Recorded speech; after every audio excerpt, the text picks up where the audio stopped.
Sizlarning boyliginglar, akalar, sizlarning boyliginglar. U sizlarning rizqinglar. Bolalarning rizqi boshqa.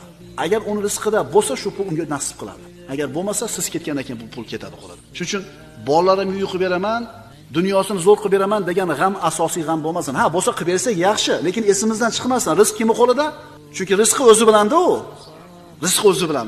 Siz unga tarbiya bera olasiz. Endi asrimizga kelib turib qaraydigan bo'lsak, bizni ishlatayotgan plastik idishlarimiz. Doktorlar bot takrorlayapti. Plastik idishda issiq narsani yeb bo'lmaydi. Chunki mana shu rakka yoki bir boshqa kasalliklarga olib boradi deb aytayapti. Uning sari plastik ko'payib o'lyapti. Ishlatayotgan idishlarimizni qaraylik. Yeyotgan narsamizni qaraylik. Dehqonchilikni yoki chorvachilikni, bog'bonchilikni hosilini yaxshi qilishlik uchun qanaqa ximikatlar ishlatyapmiz? Qayerdan kelyapti ular? Kiyayotgan kiyimimizni qaraylik. Sintetika, yana bir balolar. O'shini kiygandan keyin allergiya bo'lyapti. Yosh bolalar 2 ga kirmagan, 3 ga kirmagan bolalarda allergiya